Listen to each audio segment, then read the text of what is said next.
Christ. Jesus fucking Christ. Hello, everybody. It is your boy, Brent Cooper. I am going to do a review of sorts. The esteemed podcast host, Michael Garfield, has invited me to take him to task, in his words, which, there's nothing I'd love to do more. There's a range of things I could critique him for, but I don't have that many critiques really when it comes to Garfield and his podcast, Future Fossils. I think his work is quite good, generally speaking, and I think he's a great person and a fantastic artist and musician, so he's got a lot going for him. So I've chosen to focus on his interview with Jim Rutt. When I published this critique, I was in a sense falling, and Michael Garfield and some members of his community were there to catch me in a sense. In the days after I published this, I joined one of their Discord book club calls, and we talked about this. I'm not going to disclose what we talked about and what their positions are, but they were sympathetic and supportive, and this was almost two years ago now, to be sure.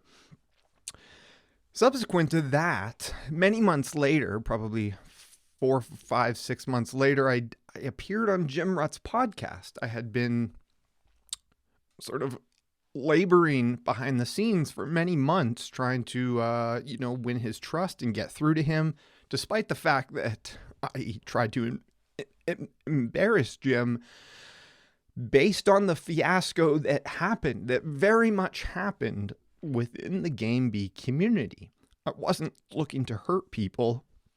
I've always just been looking to add critique, disclose what is true, and so on and so forth. So, in a sense, I have respect for Jim, even though I critique him deeply. And I was proud of my appearance on his podcast, which we can see here, and which Michael linked in the show notes. P.S. Definitely check out my friend, Brent Cooper, on the Jim Rutt Show for more critique, extensive, worthwhile citations, and Game Bee commentary. I think this is a great little plug, though, again, I'm not mentioned in the show. I think it's a great addendum to throw this in here, and it's very much appreciated. It does not link back to my critique, but let's just say this is sufficient for now. And look, Jim and I did have a constructive conversation. I'm not very good at this kind of thing, and Jim helped, kind of shape the conversation to allow me to express a lot of these ideas about the meta crisis, critique politics, monetary theory, climate policy.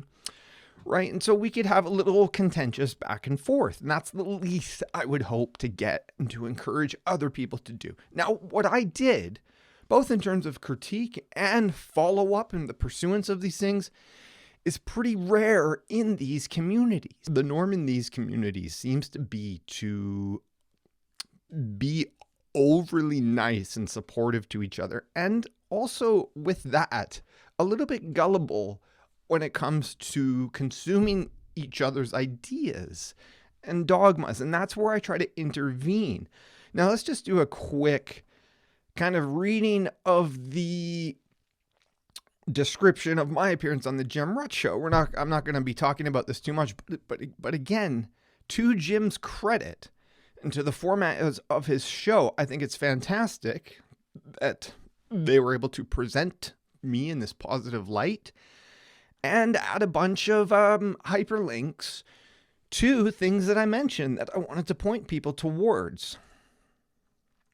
Brent Cooper talks to Jim about his academic and intellectual background, the underappreciation of sociology, the meta-crisis, useful critique, timescales, and approaches to solving the meta-crisis. The thing with timescales is that I've been urging we're in a sort of time crunch and historical convergence, and we need to be accelerating, in a sense, our convergence and our collective efforts. And instead, what we see is a sort of pacing of those things that does not keep up with the political moment. It seems to have a conscious and on purpose latency and lag, and in fact, to a large extent, an obstruction. So while Jim and some of his colleagues were pro-Bernie in 2016, they quickly turned against that movement in the period between elections. And Jim,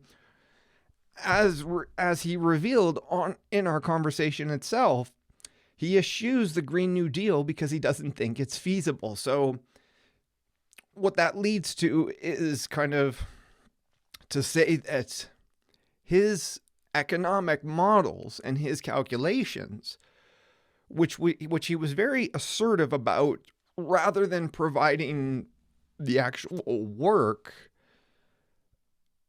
his misunderstanding of economics is what leads him to the position to be against the Green New Deal, and subsequently against the left as it was under Bernie and currently stands.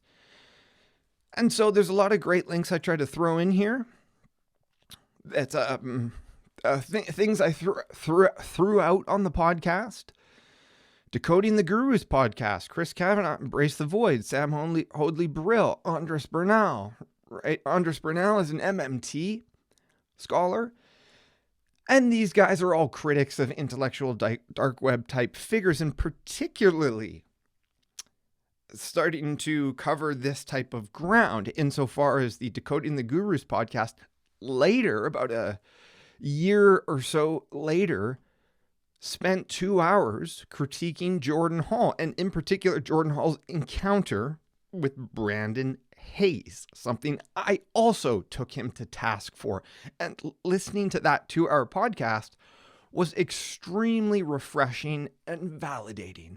I cannot recommend enough everyone to go check it out. However, I will say that despite it being sufficient and good enough, I don't think those guys have any of the fuller context of what Game B is and who these people are. And that's one of the things I hope to draw together, because I think these types of interventions are the most important thing we could do. The more of us that do it together, the easier it will be. That's what tipping points mean in the practical sense, and that's what persuasion cascades mean. So turning back to Michael Garfield's interview with Jim Rutt. Now, the connection Michael has to Jim is through the Santa Fe Institute. So that goes back a lot further, right? So Michael and the content of his podcast has a positive relationship with Jim and these types of people already. Michael is also a very friendly, amicable person, not prone to critique like I am. So with all that in mind, I do have to take Michael Garfield to task, and I can begin that procedure before I even start to listen to this podcast, because it is abundantly clear from the description and from the links that it's very broad ranging. There's not going to be any sort of pushback or coverage of these things. And in particular, as I said, Michael Garfield does have kind of the context of seeing my critiques and talking to me about it after, for which I'm incredibly grateful. Nevertheless, not much has come about because of any of that. Many people refuse to read it. And I think it's important to regularly revisit in this context to see how it holds up and proves itself with respect to the unfolding of these various sense-making spaces. And,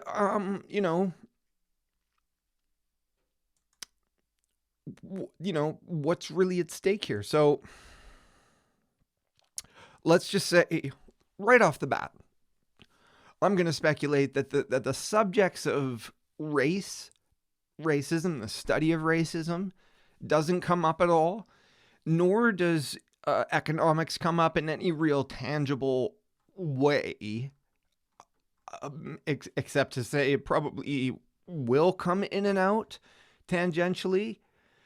But also looking at what they discuss right off the bat, again, I can see some problems, right? A lot of it is fine, naturally. But, for example, Daniel Schmachtenberger, because of what happened in Game B and because of Schmachtenberger's loyalty to the Weinstein brothers, both of them having gone on both of their podcasts and heaping what I think is undue praise on them. Now, for example, Schmachtenberger has said to Eric Weinstein that he thinks his geometric unity theory is actually really fascinating. Now, my view would be the opposite, that it's already been well established from critics that geometric unity, as Weinstein tells the story, is complete bunk, complete pseudoscience. There is zero merit to it. And Eric Weinstein is very much a sort of, says he's on the left, but, literally works as a capitalist. And his politics, like the IDW as a whole, are quite anti-left and what they call anti-woke. Likewise, and even much, much, much more problematic is Jordan Hall, right? Who gets his social theory and adapts his social theory from an extremely racist Trump subreddit, which eventually got banned. So you can't even see that anymore except through the Wayback Machine. Jordan Hall is pro-Peterson, quite uncritically, to be sure. Jordan Hall is also quite passive-aggressive and rude and patronizing in his social interactions. Jordan Hall is also a mark for reactionaries, just as I said he was and would be in my Game B critique. And so to regularly sort of sanitize and launder these thought leaders just because they might be friendly or use a lot of big words and sound smart, I insist is very harmful, very counterproductive to our efforts to save the world and to sort of institute a Game B, as it were, a new way of organization and relating that does not reproduce the structural problems of, say, capitalism, militarism, and things like this, okay? Max Borders is somebody who I tried to, work with him, give credit where it's due. In fact, like his phrase, which I've also tried to develop, he titled his book The Social Singularity. I think it's important to think sociologically about singularities. And Max Borders gestures in that direction, but he doesn't quite complete the project. And the reason for that is because he is a free market agent. He works at free market think tanks, and he's very much pro-guns. I would call him a gun nut. And in fact, it was that issue which led Max Borders to blocking me. And so, again, this isn't a butthurt kind of situation, but we all should be wary of people who can't defend their positions and then block based on that failure to defend their positions, right? And then how these people, again, get brought back into the fold by sort of this right-wing sort of solidarity, for lack of a better word. Matt Taibbi, classically on the left, a kind of rogue journalist of sorts, but as of late in the last few years has moved to the right, has aligned with people like Brett Weinstein for a variety of reasons. And I think it's deeply problematic. Rebel wisdom, extremely problematic, extremely naive and willfully ignorant when it comes to politics, left politics particularly. This concept of sense making that they fetishize, the fact David Fuller has repeatedly on every attempt I make to challenge him resorted to bullying me and smearing me. There is not just much to be desired. Rebel Wisdom is a reactionary project at its core, and it can't shake that baggage just by trying to incrementally get better over the years. And again, I can give credit where it's due. David Fuller tried to push back and critique Jordan Hall for his interactions with Brandon Hayes. However, David Fuller does not get a pass, as he also sat down with Brandon Hayes, who's essentially a Nazi. And David Fuller said, "I'm not a fan of critical race theory." I can't imagine a more right-wing and ignorant thing to say to agree with a fascist on. So all of this is kind of extant. These are the kinds of things I want people to already know. And most importantly, I want those people to recognize their faults and change instead of these things devolving into mudslinging exercises behind blocks, okay? Now, there's lots of good stuff here, of course. There's lots I don't recognize. But, for example, I know who Benjamin Taylor is. He's in my community, in my Discord. So is Naomi Most. And I met her, I think, first through Michael Garfield's community. And so she, too, is aware of my critiques of Game B. And so, again, a lot of this is, Mulholland Drive, Children of Men, these are influential pop culture kind of dystopian movies to varying degrees. There's always lots of useful stuff here in terms of commentary and things to unpack and insights we can gain. Joe Lightfoot's Liminal Web, which of course the abstract organization is listed as a part of, which I'm proud of to the extent that I can continue to hold people's feet to the fire. However, it must be noted at the outset, right, that holy shit, I've already been talking for 20 minutes. It must be noted at the outset that for the past 2 years since this Game B fiasco blowing up, and particularly 6 months later, since many more of my interventions failed, my friend and sort of political mentor, Michael Brooks, passed away. That fact was not only thrown in my face by David Fuller, who was trying to get to Brooks behind my back while I was helping Brooks coordinate on these issues. A lot of other people in these adjacent spaces, had, including Peter Lindbergh, who had Brooks on the STOA because of me, never really got his project and never really listened and never really settled or had convictions about being a part of the political left. Rather, this entire community constantly settles for what they think is a safer, more epistemically pluralistic path. But really, it's just quite reactionary, being co-opted by right-wing talking points.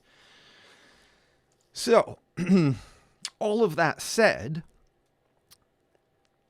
that is my initial commentary and speculations. And now I have to listen to the content itself, which I anticipate will be mostly entertaining. And I won't necessarily be looking for major faults, but no doubt red flags will appear, and we'll be able to stop and unpack that. Without much further ado, let's press play and get this going. The first value is intellectual honesty. Oh, what a way to start. Now, never mind the fact that I had the volume way too cranked on that.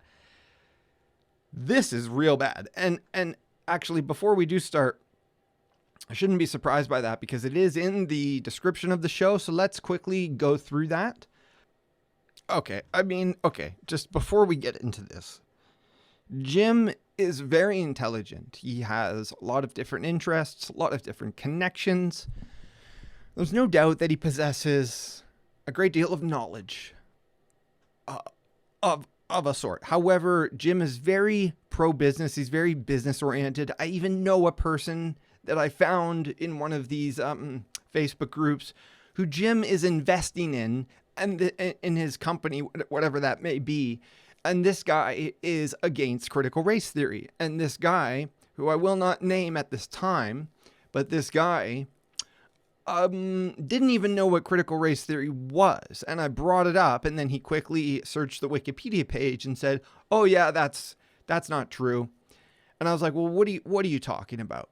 It just is what it is. It's a kind of academic discourse. It looks at the root legal structures of systemic racism." And yeah, this guy was just flippantly not interested. And actually, he quickly ended the call with me, which, again, the point I'm making is that this is the sort of height of anti-intellectualism. To not know what you're talking about, to get defensive about it, and to keep kind of going about your way in this sense of being against projects that are actually anti-racist and thinking you somehow understand the world and are a good person, actually. So it's very problematic. So for this podcast to start out this way, and with me anticipating that Michael Garfield is probably not going to push back at all on that particular point about intellectual honesty, is disturbing, is very, very disturbing. Now, again, because, this doesn't come from a place of bitterness or hostility towards either of them, especially Michael Garfield. I think Michael will be able to entertain my critiques just fine. The question is whether he can do so publicly. That's really what this always comes down to, because too many people agree with me sort of secretly or behind closed doors, but when push comes to shove, I will quickly get thrown under the bus. And all these people will keep sort of performing the same sort of polite, civil, kind of civil, decorum that really keeps us stuck in this same pattern. It's trying to compensate for antagonistic game A type behavior with actually obsequious, sycophantic, mutually affirming behavior, which is in a sense equally toxic.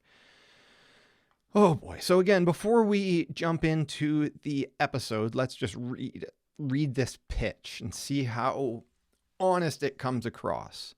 Jim Rutt joins us this week to explore the pre and post history of Game B, an antidote to the social script of rampant ecocidal profit maximization. Now, again, this is first of all taking the definition of Game B on their terms, which I don't think is responsible. It's also claiming not just a description or a normative sense of Game B, but this is what it is, that it's an antidote. It's not. And also, when it comes to this, profit maximization, again, Jim is heavily invested in different business interests. And not only that, he gambled on the 2020 election. He challenged people to take his bets. It's quite a sort of insidious, if not like comically dark thing to do. And so again, to not support a Green New Deal, things that first came from the UN and then was picked up by progressives in the US and expanded on in various ways. I mean, these are the experts on rampant ecocidal profit maximalization. Is that a word? Or max? Anyways, it's sus. But just, to be sort of give the benefit of the doubt and try to be fair to Michael, this is a positive environment. They want to try to highlight each other's strengths. They want to have constructive conversations. And even if Michael completely agreed with me, not only is it not easy to critique, it's very difficult to win with those critiques, to get the point across. There's all sorts of things that can go wrong, from the person getting offended and defensive and feeling cornered, to just talking past each other, to Michael seeming to be the antagonist and losing opportunities as a result. Nevertheless, let's continue. Of course, Jim himself is an optimizer par excellence. A true boomer, if there ever was one, who saw the wave of personal computing coming in and rode it like a champion surfer from one tech company to the next. Now again, a lot of people saw the tech wave coming. This wasn't unique to Jim. And the funny thing about Jim, as he said to me directly on occasion, and I put it into the cringe sort of rap battle that I made, that Jim claimed to invent social media, which is a very absurd sort of reach. Anyways, he is a true boomer, that's for sure. And when Michael here writes he wrote it like a champion, what does this really mean? That he was a successful business investor and he helped all these tech companies? Again, even if it's an accurate statement, I don't think it should be necessarily framed as a positive thing or a success story. We need to look at things how they are, and that entails being quite critical. What is the relationship between making it big by connecting people and fighting the entropic onslaught of externality production? Making it big by connecting people. I'm not sure I understand the sort of juxtaposition of these 2 points formed into a question. I get the problem of externalities very well. It typically refers to economics, when businesses or firms or states, for that matter, do not take accountability for the pollution and the negative outcomes and byproducts that they create. It is a major problem. It is a moral hazard. And I'm not sure Jim, I am sure that Jim is not the best person to be unpacking these things, because the argument that I'm making also is that these communities, these liminal web communities, very much centrist, and in fact, the center of the bubble of the liminal web is quite reactionary, as I've said often and established. And they create different types of externalities. They create social externalities. They create ripple effects through the misinformation that they spread, through the sort of not talking to leftists, right? It's extremely rare. Again, I had to fight for this opportunity to do this with Jim publicly, whereas many of the other people have just ran. We take it back to the middle of the 20th century to find out, from kid gangs in the DC Beltway to MIT writing computer models of the atmosphere of Jupiter, car salesman and college textbook peddler. Suddenly we're talking about building planet-wide networks of gravity wave detection telescopes and mutually non-commensurable village sex cults. So what I gather from this and Michael's format in general is that he has quite the propensity to jump around and cover a lot of different topics. And this can be very good, but I also think it can be shallow in effect. Rivalry and non-rivalry in companies and governance, holacracy and sociocracy. Are we prophets or fools? Well, in this context, I think we're definitely fools. There's a lot of rivalrous behavior with people like Schmachtenberger and Hall and Rutt especially, who advocate for non-rivalry. They're very abstract, but it rarely connects with the concrete in any cogent or practical ways. Or perhaps more importantly, how do you steal back the train from Game A? Okay, so again, towards the end here, we're getting just quite vague and just sort of stating things, holacracy and sociocracy, that these are topics that are going to come up. And again, sort of tacitly and explicitly accepting the language and rhetoric that these people have created. Again, the whole game A, game B thing, it comes from about 5 core people who basically have conspired together, for lack of a better word, as friends and collaborators, and in an open sense, to be sure. And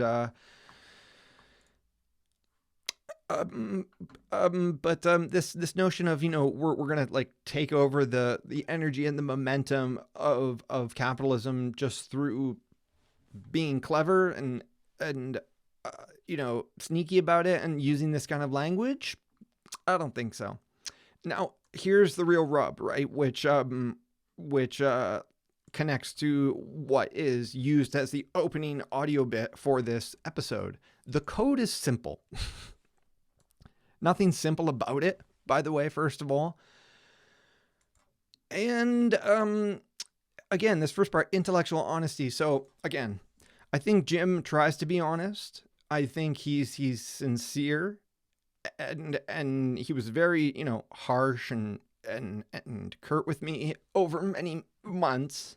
However, it was quite the blessing to have such a person who I think is reactionary, but he's very esteemed by other people, give me a lot of credit for my work, critiques aside. We talked about hypermodernism, right? And, some of my particular posts, mapping metamodernism for collective intelligence, convergence for consensus building.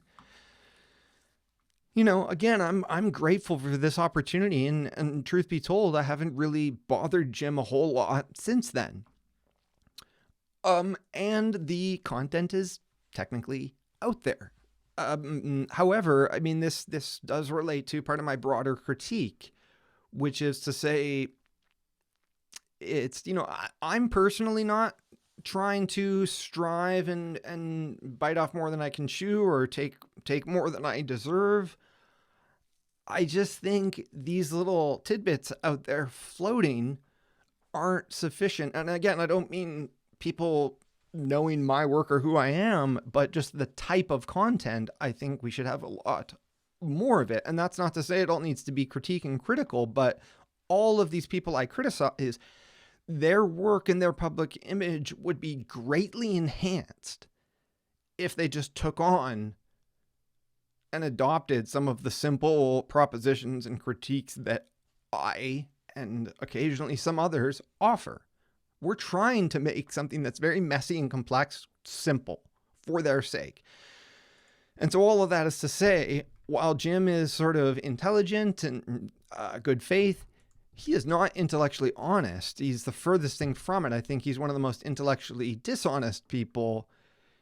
And I'll explain what I mean, because in our conversation, in my podcast with Jim, this idea of epistemic humility came up, right? And I made a very specific point to Jim, which is to say, you're being epistemically humble about the wrong things. And we can show that quite clearly. We can prove it. We can demonstrate it. And that is to say, Jim and others, not just Jim, but they're very skeptical of the left and left politics, to the point of pushing those people out and not even talking to them.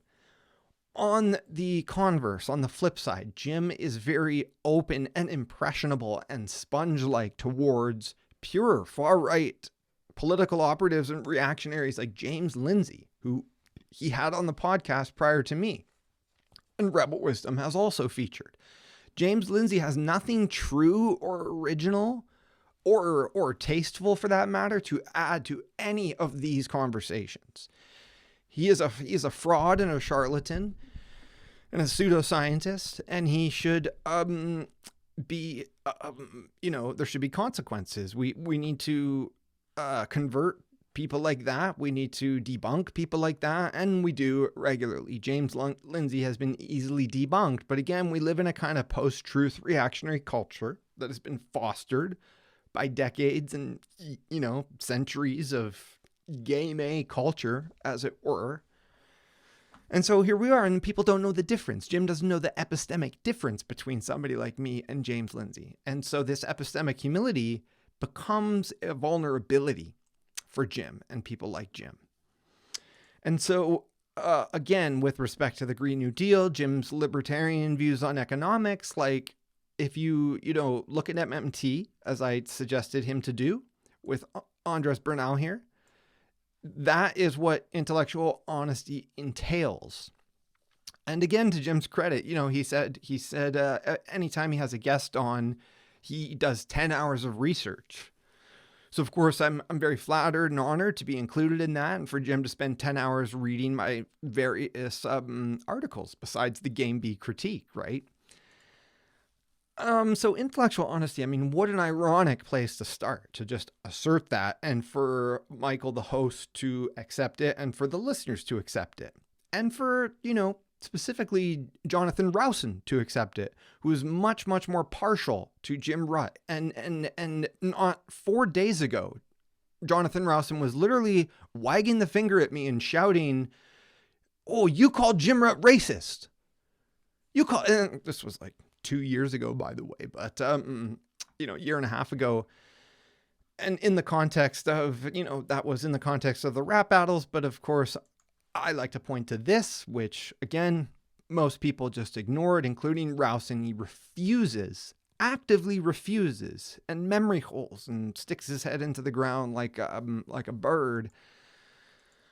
There's a very big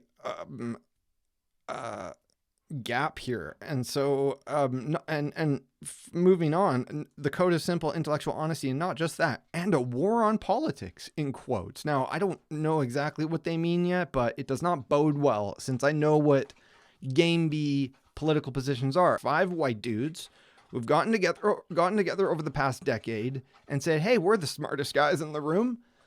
Let's think of a, cute little metaphor that we can really hijack people's,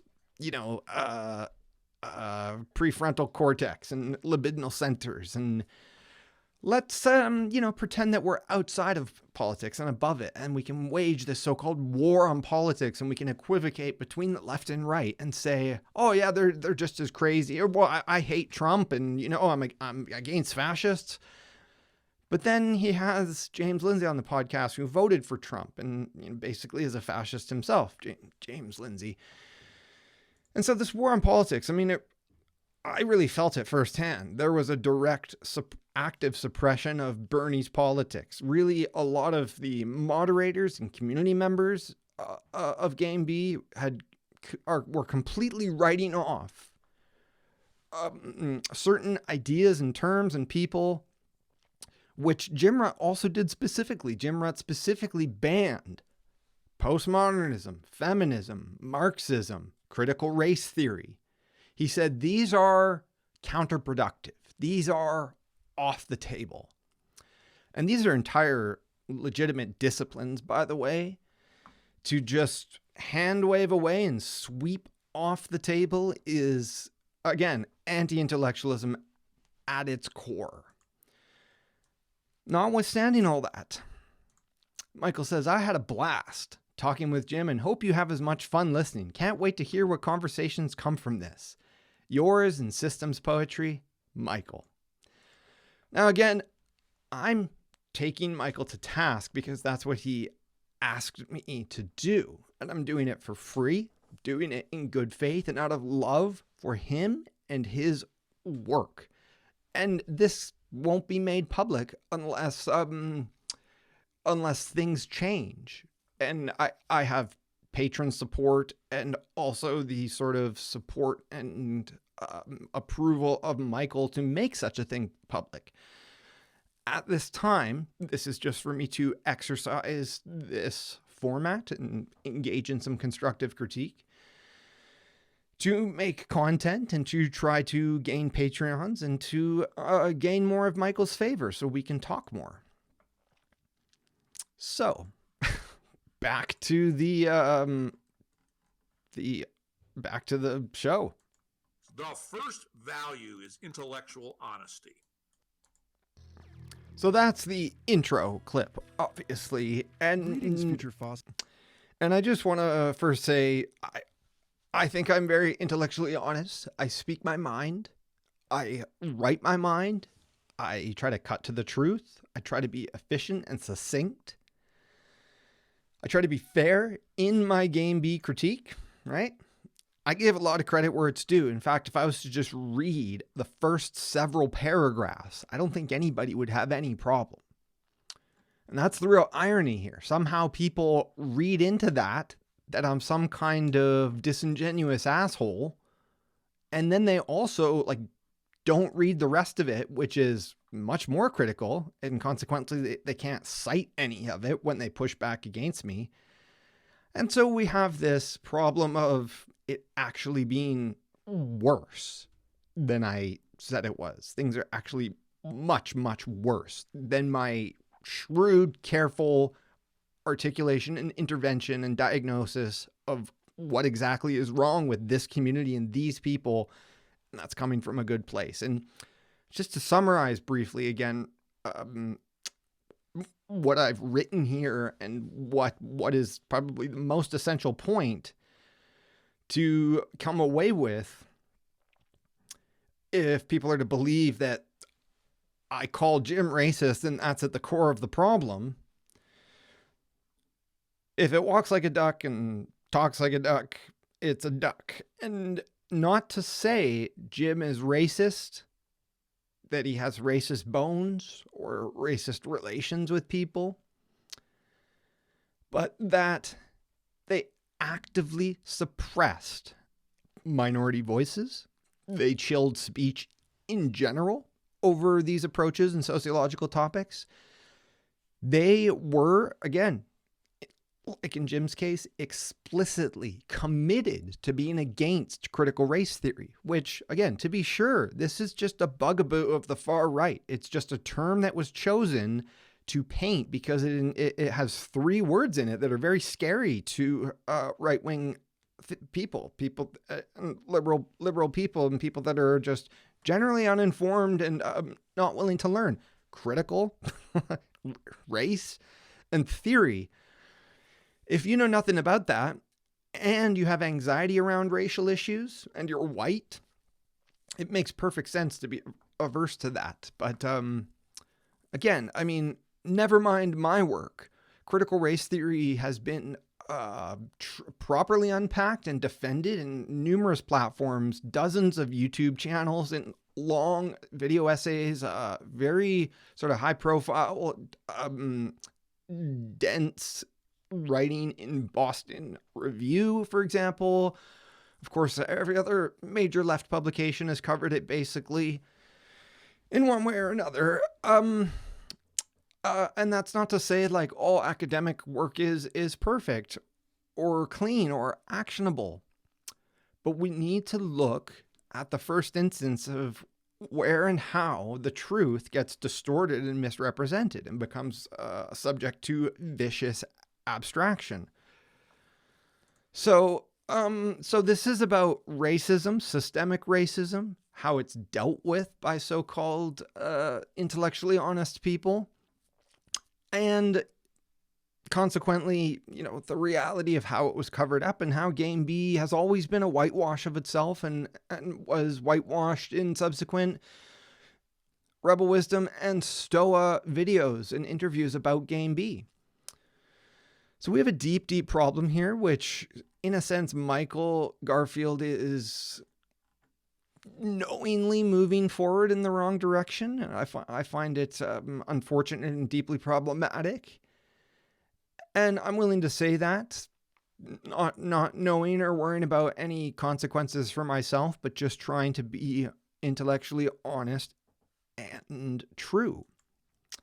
Which ostensibly is what is supposed to garner respect and attention from people like this.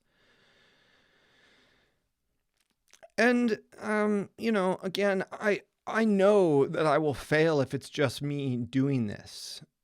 But my goal is not to demonize and destroy Jim or people like Jim. It is to convert them. I am basically transparent about that. I think I'm demonstrably in the right, holding the correct, honest views about these subjects. And it's ultimately going to be self-defeating for us as individuals and as a collective to keep kind of covering these things up and to have to suffer through the embarrassment when they do get wider exposure. and more people criticize and point out the blatant falsehoods. So let's get into it. Fossils and Michael one of the is a more great communicator. interesting and honestly I love the way he confusing, speaks. promising but challenging and controversial Aha. subcultural topics. At least, see, we're off to a good start in a sense, because Michael acknowledges it's controversial. Back in episode So again, before we go further, in my Game B critique, I think I fairly treated that premise. I think I acknowledged that that is a good premise and a good definition in a sense, and a noble intention to attempt to define and break away from the systemic habits of our species that have led to the development of a meta-crisis, which a meta-crisis is something that we are able to perceive, but that perception includes almost a knowledge that we can't do anything about it, or that all of our efforts will be captured back into the process. That's sort of a meta perspective on it, because, you know, I think we all agree how much of a sticky, thorny problem it is.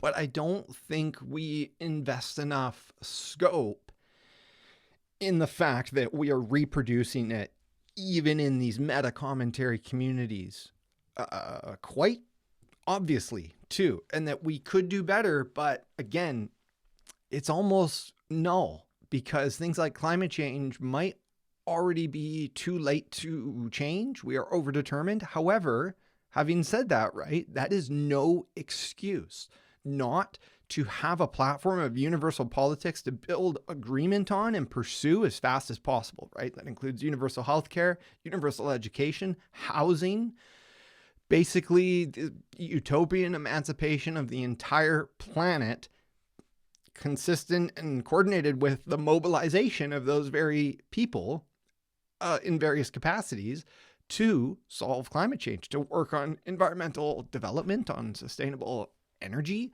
on conflict resolution, right? There's a lot more we can and should and must do. And so far, we are really poorly defining the meta crisis and just lapsing straight back into some of its worst features. episode 51, when I had Daniel Schmachtenberger of the Neurohacker Collective on the show to explain the problem of Game A and lead us right up to the doorstep of Game B thinking. Jim has his own show, the Jim Rutt Show, which And, you know, look, business is not easy. It's cutthroat. But it is fucked up in a sense, especially in the capitalist digital space. That's all I'll say about that right now. I consider a sister program to both Future Fossils and the other podcast I host, Complexity. He and I were both recently indicted, if you will, in Joe Lightfoot's taxonomy of what he calls the liminal web, a loose constellation of sense makers and system poets, alongside fellow friends of Future Fossils. And now buckle up for 2 very intense hours with the delightfully provocative and painfully interesting Jim Rutt. One last So there's a lot of good stuff there, right? A lot worth unpacking. There's a lot of hedging, which is great, right? I like the word ambivalent that he used, which is to say, you know, Michael is being healthily skeptical. He's not automatically buying into all these different fads and trends. And, you know, he does have rattling in the back of his mind somewhere my critiques and some knowledge of that. Now, again, I don't hold it against him for not leading with that or even bringing it up, because a lot of these people are playing the long game. They're doing what they think they need to do in terms of sustainable practice and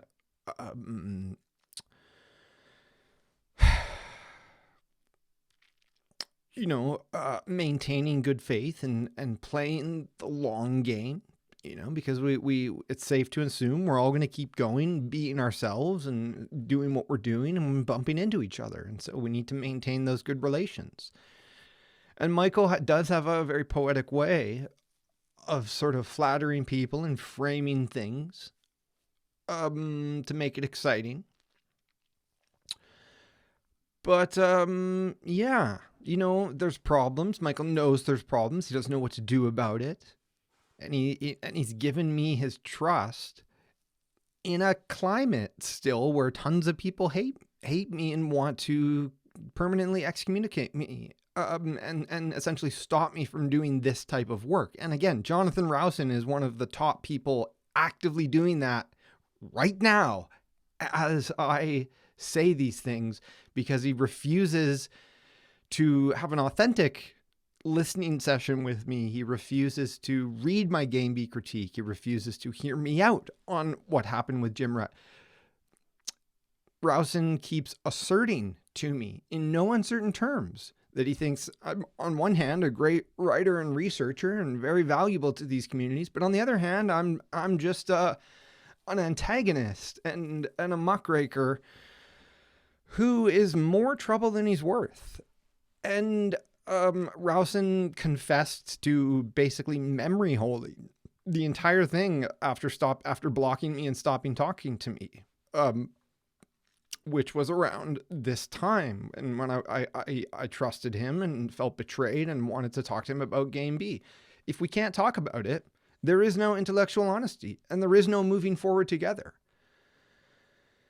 And, just listening to this, it caught my eye down below here, this Scout Leader Wiley person. Now,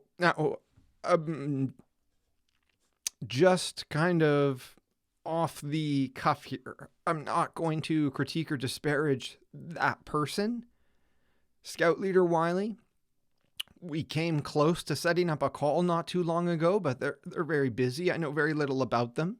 But the way I came into contact with Scout Leader Wiley is they had a friend in Brendan Graham Dempsey's Facebook group, somebody they vouched for, named, and I will name this person because I'm going to cover it and it's still fresh, Daniel Morant. Okay, Daniel Morant is an open supporter of ethnostates. He thinks ethnostates are legal and good and that they already exist all over the world. He thinks India's an ethnostate. He thinks Japan and China are ethnostates. He thinks Africa as a whole somehow, or its individual states, are ethnostates. That's unclear, but this is what he said. He identifies as an identitarian. He cites Alexander Dugin. And he feigned an interest in metamodernism. He said he knew nothing about it. And as soon as I tried to, teach him what was what, and that ethnostates are off the table, and that in fact ethnostates are fascist and racist,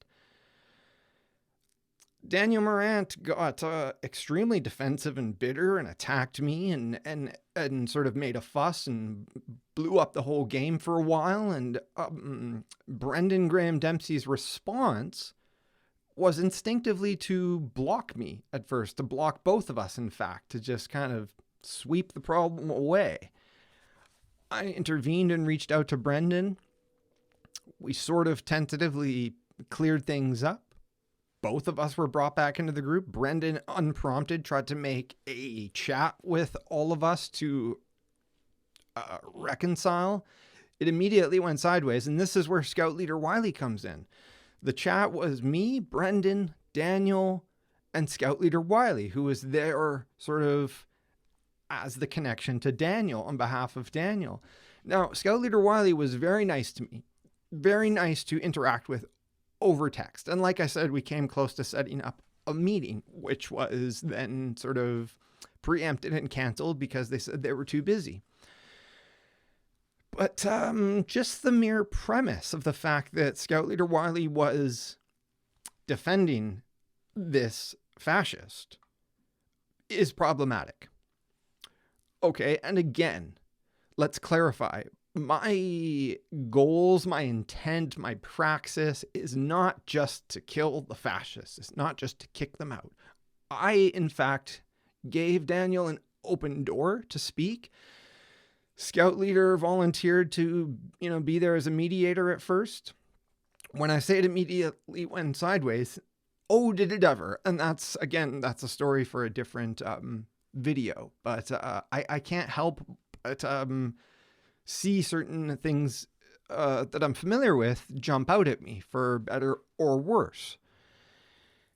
And, again, I do like a ton of Future Fossils content from what I've heard. I haven't listened to all of it, but it's the kind of thing I throw on when I mow the lawn, which takes me about an hour. So it's the perfect sort of accompaniment to that. One that does come to mind, though, and here it is, I came across it just in the perfect moment, is this idea of effective altruism. Now, again, Michael knows I have critiques of effective altruism. He's been open to that. And I'm pretty sure I listened to this podcast and tried to interact with Anna Rydell on Facebook. And, as one would expect, she was more committed to her job than kind of the implications of critique of effective altruism, which since then, new critiques have also come out. There was a fantastic critique that came out in the summer of 2020 of effective altruism, which Michael is familiar with because when Jonathan Rowson was asking for critiques of effective altruism on Twitter, something I had shared before in Hansi forums and whatnot in various places that there are critiques, Michael tagged me to offer critique, to provide links. And I did. I did not share any of my opinion. I just said, here's the latest link that I've come across. It's a great one. And then Michael subsequently forwarded that to Jonathan Rowson. And so that's that. So all of that is to say, right, the problem is not just Jim Rutt.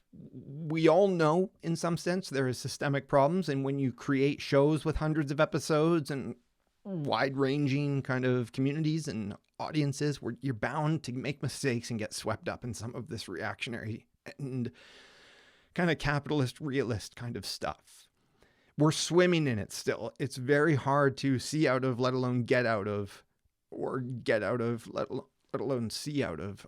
And there's just so much here that we have to keep saying. It sort of prevents me from getting on with the episode. So I'm going to try to click play. We're only 7 minutes in. Last invitation to go directly to the show notes for a link. Getting ready to launch a Game B movie. It's going to world premiere 6 p.m. Eastern Time on Monday. Just got to jump in there because, yes, I have seen the movie. It's a 20-minute animated promo. It's essentially a sort of onboarding thing. Very bland, very basic, nothing new. Of course, it whitewashes the story I've told about Game B. It erases it. It asserts just the positive sort of simple formula of, there's this thing we call Game A. It's all these prior sort of machinations of capitalist society and imperialism and whatnot, and, slavery, things we know are bad, right? Black and white. But then there's Game B, this as if it's never been thought of before, as if there's never been utopian discourse and movements and progressivism and environmentalism. The funny thing about Game B is it does take this sort of libertarian tech bro intervention and it kind of erases a lot of that hard work. And it tries to align itself with kind of, Venus Project, kind of futuristic type aesthetics for society and solar punk to some extent. And, a bunch of that kind of, civic engineering, if you will, and just sort of fetishizing the possibility of bootstrapping our own, community movements around innovation and free thought and things like this. And look, I think a lot of it is well-intentioned, but really sloppily executed. And in the same breath, there's nothing wrong with what they're saying, you know, talking about movies and relating about COVID and all of these things. And we're going to have that would be Monday the 17th, I guess. I don't know what your production backlog is, but it'll be ancient history by the time this is out. But yeah, you can go check it out. It's called An Initiation to Game B. Also on the STOA will be the filmmakers and then a panel, which will consist of...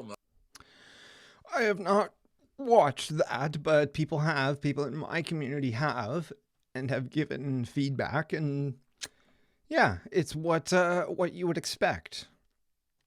So we'll just leave it at that. I personally have no comments until I watch it, if I watch it. But again, that's not really relevant because my critique is prior to all that and to the conversational protocols all of these people use that gloss over the deeper truths and conflicts. So they're very late to the party about this, you know, Jordan Hall, Daniel Schmagdenberger, Jim Rutt. There's no evidence of any artistic sensibility from any of them. We can certainly have coincidental tastes and, you know, like some of the same stuff and talk about it. But the idea that, again, this is something that's already been a part of metamodernism for a long time, and culture in general, to use art for positive propagandistic purposes. And so, again, it's very odd for these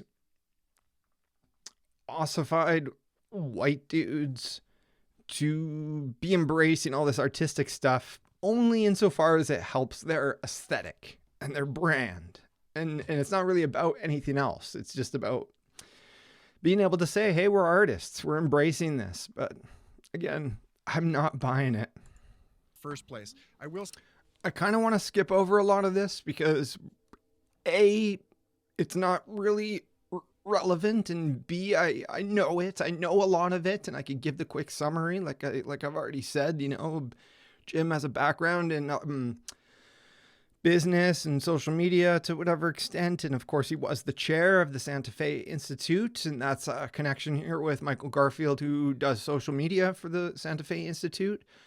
So there's a lot of overlapping spaces, right? And it's actually kind of ironic that Jim would appear on Future Fossils this late in the game. I would kind of expect this kind of interview much sooner, and especially if it was prior to my critiques, to be in this very open, impressionable style.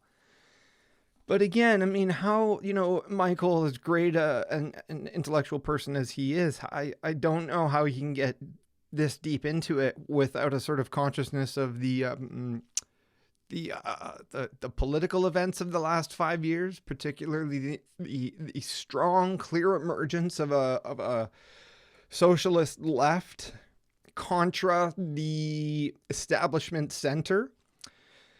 Such a stark distinction is incredibly useful and meaningful and mobilizing, and just in terms of history and the historical moment, instead of living in that reality with perhaps a Bernie presidency in 2016, we had a Trump presidency, and now we have a Biden presidency, and it is really an epistemic nightmare. There's a lot of gaslighting, and there's still a lot of systemic problems that the left is fighting for, like you know, racial and economic justice.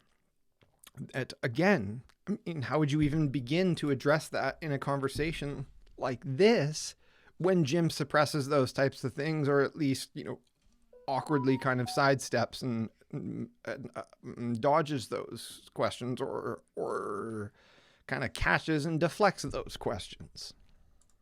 I'll say there is one topic, and I think I've told you, there's one topic we can't talk about on today's call, because which is that institution. Yes. Unfortunately, there is a very key part of the story that actually happened there. Oh boy. Where's this going? As long as it goes unnamed, I think. What? Okay. What is this? Okay, I will euphemize it sufficient. It's actually the critical event. Without this event, it's the origin story for actually. So, but we'll just have to euphemize it. What? Well, What are they talking about? I have no idea what that was referring to. And now I think it's really important. You and I share something that I think is a little strange, which is that both of our fathers were police officers. I had no idea. Yeah, my dad, other than... Okay. First of all, I didn't know that. Second of all, that is a huge piece of information to casually drop vis-a-vis, again, racial and economic justice and police brutality and things like the George Floyd killing, murder, and protests. And again, I was actively engaged in these things for years. I mean, in the run-up to all of these things coinciding with the pandemic, the election falling apart, and Bernie dropping out, and the very central core issue of healthcare consequently being sidelined. And then, yeah, as I said, the pandemic, right, swept that away, and still people don't have proper healthcare or insurance. But focusing on the police brutality aspect for a second here, not to say, all cops are bastards, although that's certainly a slogan worth unpacking, with respect to the systemic issues and the law that makes cops bastards and incentivize certain types of people to join and behave a certain way, and just the kind of the vast stream of videos that we see of police brutality, whether it's coming from police body cams or from bystanders. I'm blown away by the fact that Jim has a cop dad and Michael has a cop dad, and that they're about to relate over this point somehow. And so he was a, classic Irish Catholic Marine cop. There's a whole bunch of those people in the family tree and around and about. So let's not jump to conclusions or assume anything. Of course, it is what it is. These are the structures in which most people live and try to be good. But it is problematic with respect to Jim's positions on systemic racism and discourse. And that's to say nothing about what Jim's positions may or may not be on the issue of police brutality and things like the war on drugs, which I assume we agree on. With the war on drugs these days, it's very safe to assume, especially with, most of the intellectual dark web, if not all, but probably not all, let's say most, supporting drug legalization. This is just such a simple non-issue, which for years was sort of, filibustered with endless kind of false debate, right? Any type of obstruction to the,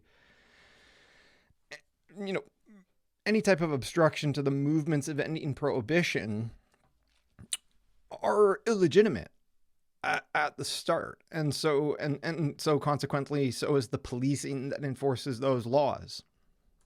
And that was interesting. It had a certain amount of glamour to it, actually. I suppose I got a little secondhand status. In the upper working class, police were revered, I guess, or at least considered, role models. And wait. Were they? I mean, by who?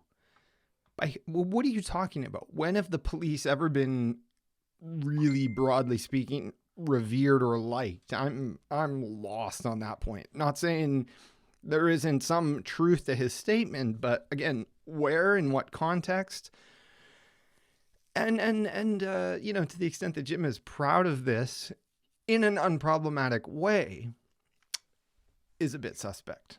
Minor heroes and what have you. My father was he's a very social character. He loved to talk, right? If you were late twice in a year, you could be fired, right? And these are great values. But again, for Jim to claim those things and to sort of fetishize them, to defend his worldviews, and to harm other people in the process, like myself, I think is disingenuous. And when I say someone is intellectually dishonest or anti-intellectual, that's always with the caveat that that same person is smart enough to change and to figure out the truth or to accept critique without question. but we don't see it very often. I don't see any self-criticism from Jim Rutt, and I don't see any of his colleagues criticizing him.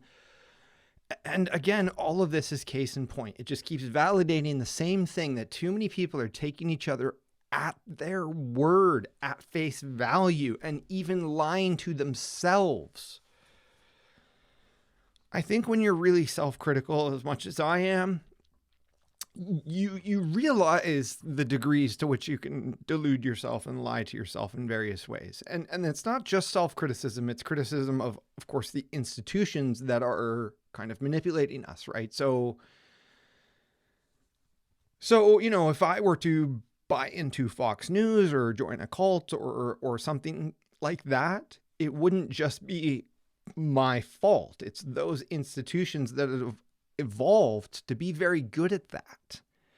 And so it is only, though, my deep criticism of not just myself, but those institutions in an objective way, that I can then start to disentangle myself from those things.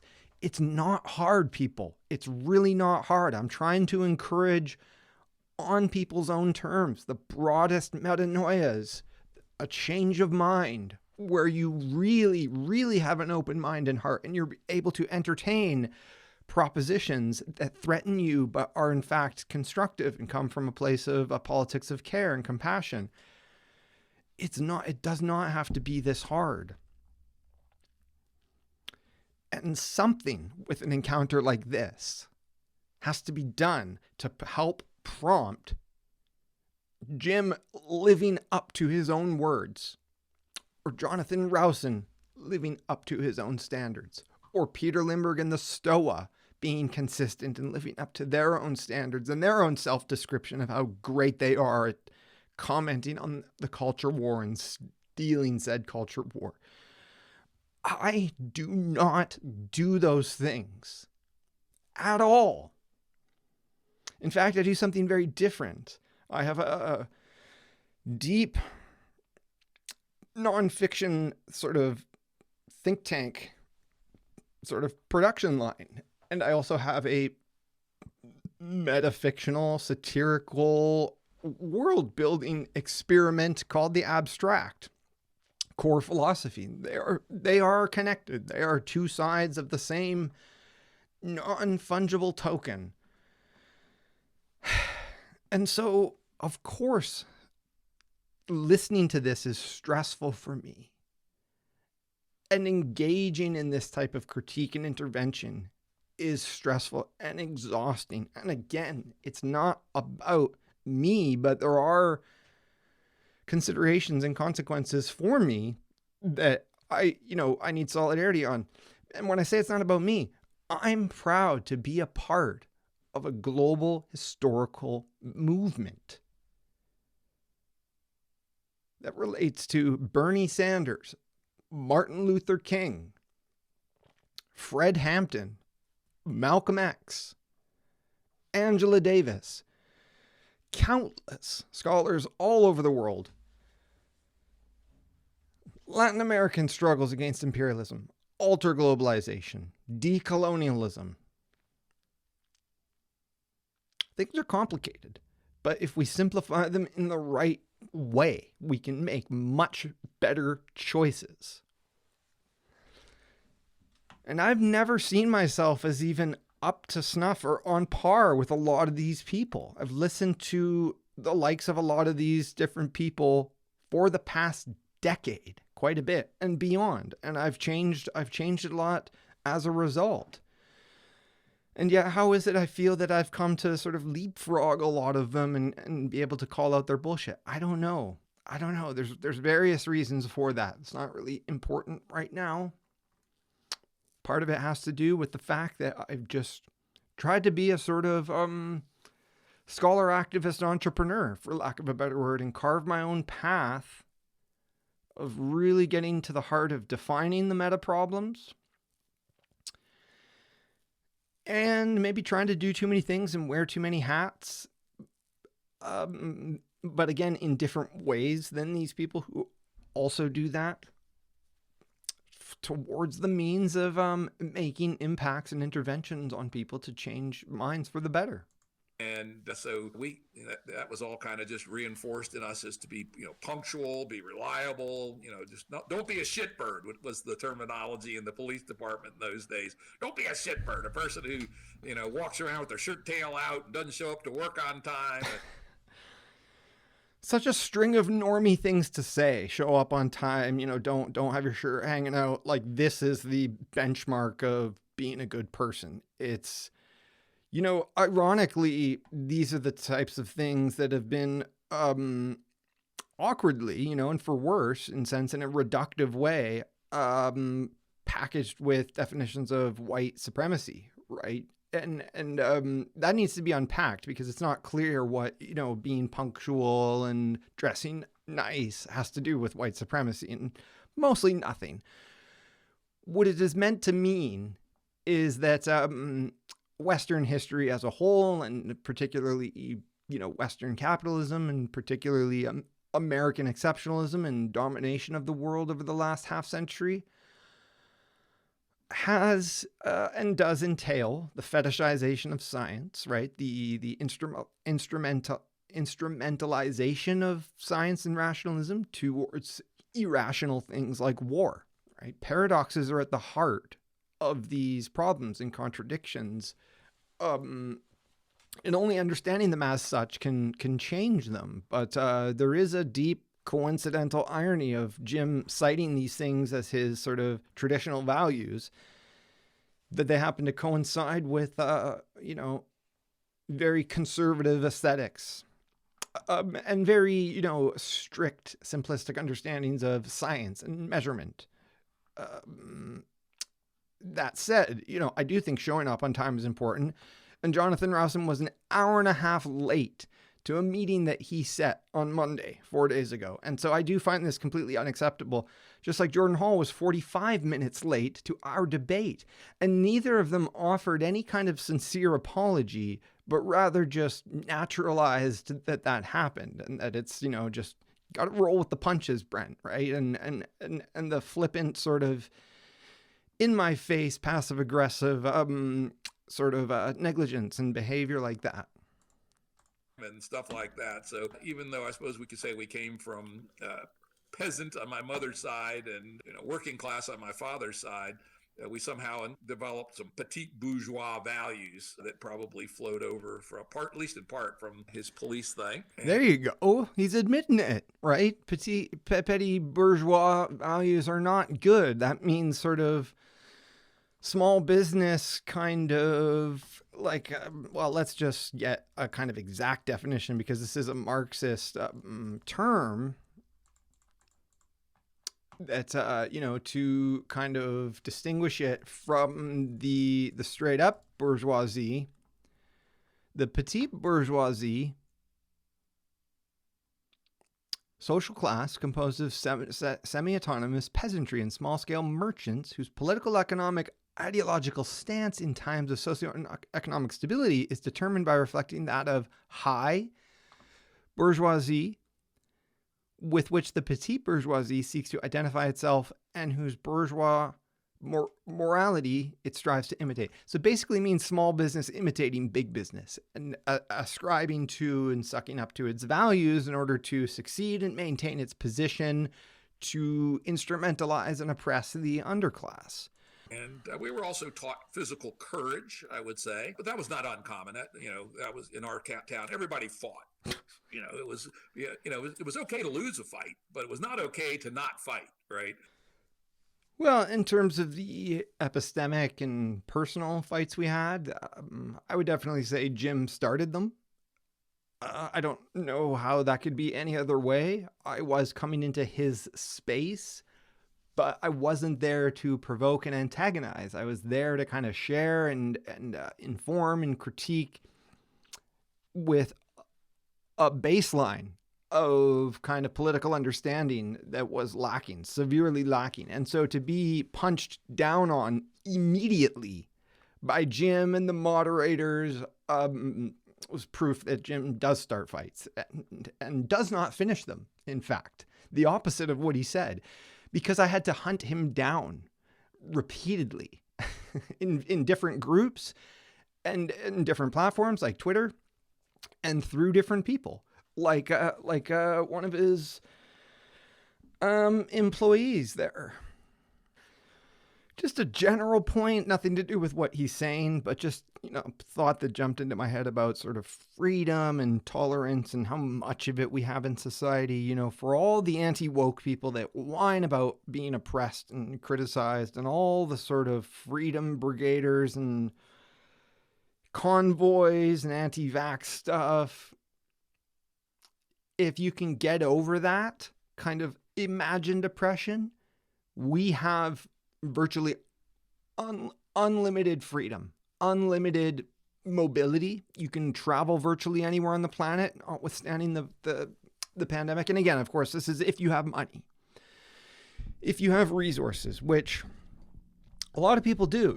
Even I grew up kind of lower middle class, relatively poor. I worked jobs in high school and was able to save enough to travel at various points. And again, this is a white privilege kind of global north privilege kind of thing, because you can make that money and then it's worth more in the poorer countries. But it's just to say a lot of these philosophical debates and right-wing political kind of initiatives over freedom is a non-starter. It's like, what are they striving for? If you want to be more free, just do what you want to do. What is it that makes you feel unfree? Oh, the government wants to deploy a vaccine to everybody, which is designed to kind of minimize the risk and spread of contagion. Like, you think that is taking away your freedom, when really it's literally a 5-minute sort of inconvenience. Ideally, it certainly wasn't my case. You get a little pinprick on the arm, and if you didn't know what it was, you'd never notice. I certainly felt no side effects, and I haven't come into contact with COVID, making sure I stay out of the path of that. But a lot of this, gets lost under the guises of freedom, and I don't remember why I brought that up, but it's definitely relevant here because a lot of this does sort of lapse back into libertarian assumptions and strivings to sort of find escape velocity to whatever people's problems are in life. What would you attribute some of your business successes to? And I say, growing up in my hometown, right? It taught you, all these petite bourgeois values, but it also taught you to be fearless. Taught you a group adherence, because I would say there was a strong sense of community, and amongst the kids there was a kid culture that was sort of independent of the adult culture, and there were, you might call them squads or gangs and stuff like that. And we all, I had my own posse at one point. I mean, it could be very relevant, but it's not what I want to sort of dwell on. I don't want to psychoanalyze Jim based on his childhood and formative experiences, even though that could be quite productive and quite fun. I just want to point out his obvious flaws and have that be heard and be actionable so we can do something about it. I also really want to take this opportunity to ask a question that I think has been burning in people's minds about Game B broadly, and you led us right onto the doorstep of this question, which is about this notion of non-rivalry, right? Because, okay, I got to be frank with you. Yes, I work so hard, I don't have enough time to listen to the enormous volumes of information that are conversations that other people are having about this out there. So, just count me as sort of the usefully naive in this regard. But, I'll put it in the words of a friend. People who hype Game B do so in a way that seeks to expand as much territory as possible into people's dissatisfactions, never winds up being tremendously generative as a thought tradition, combined with Rule Omega, which says essentially that you should give everyone the benefit of the doubt. You wind up in these weird over-accepting philosophical positions that allow things like propertarianism to find a home. Thank you. So this is actually Naomi Most, whom I know you know. Yeah. Naomi asked me to ask you if you can define any part of Game B in terms of what it stands for, as opposed to what it's simply a reaction against. And then also the remora on the shark of this question is this thing about the privilege of being able to disagree. right? Because there's all of this, there's research into the tragedy of the commons, that the model for the tragedy of the commons is mistaken in that it doesn't allow people to leave. No one's allowed to just walk away, right? There's voice and there's exit, but exit is not in the tragedy of the commons model. Right. And so, as soon as you add exit, it gives you this thing. But of course, here we are, and zooming out to the situation, right? Where is the exit now? Like the reason, as somebody brought up in one of my Facebook groups I moderate the other day, that there's a strong argument that the reason that that it's not specifically mutually assured destruction that has prevented a major nuclear exchange, but the interconnectedness of supply chains. No.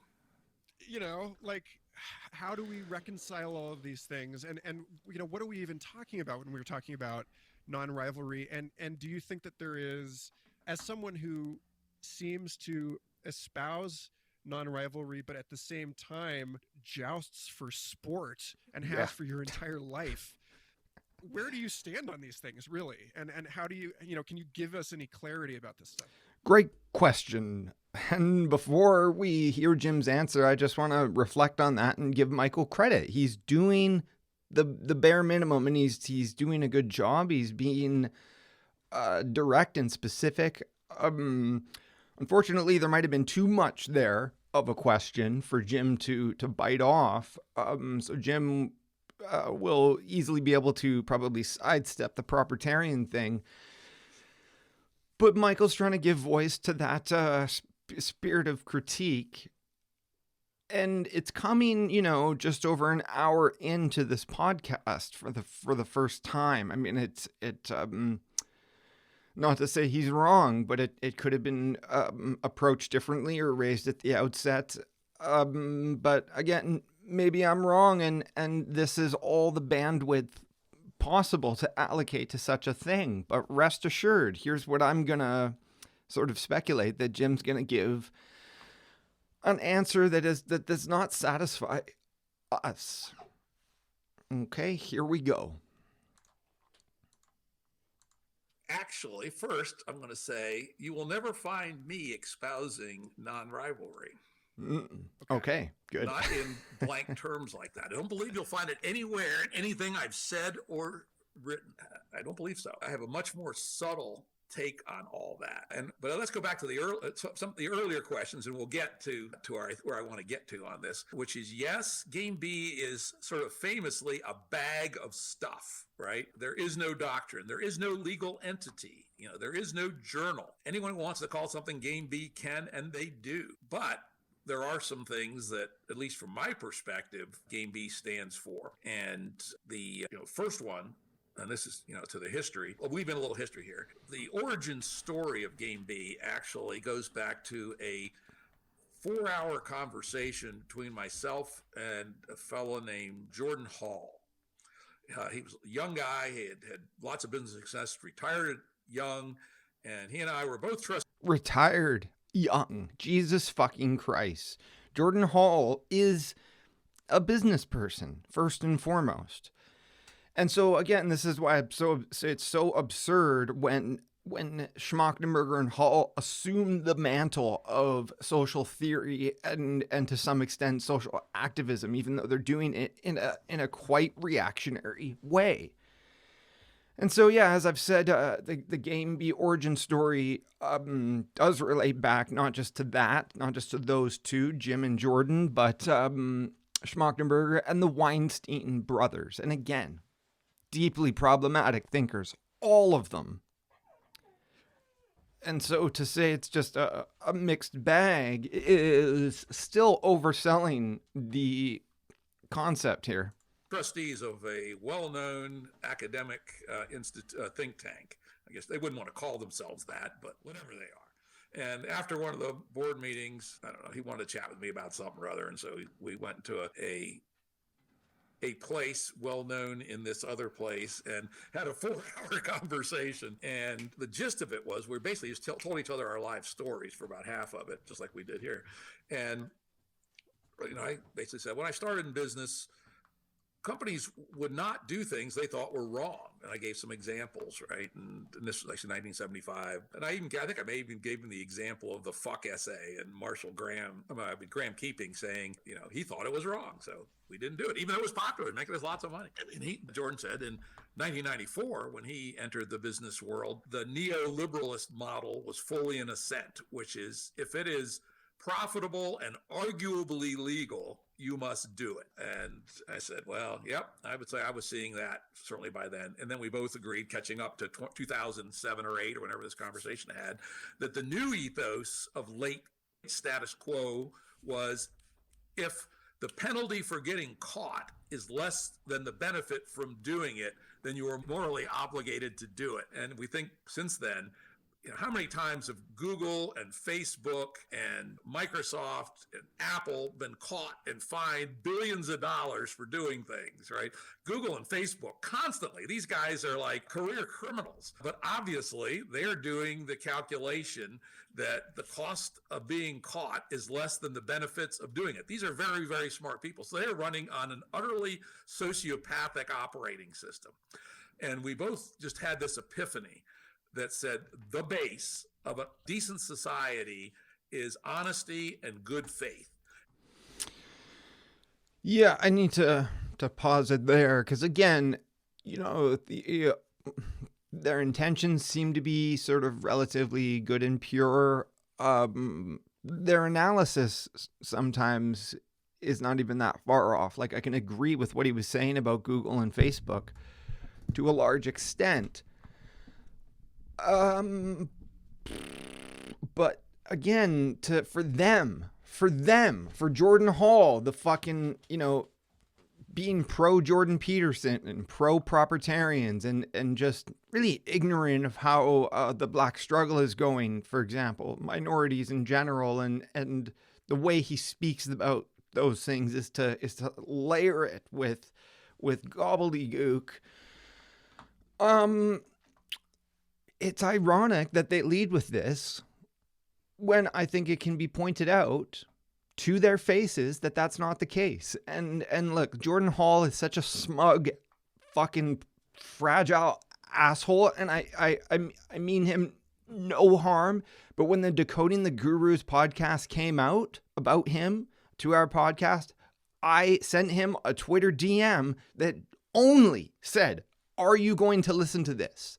And I linked it, and he fucking blocked me because he's a piece of shit.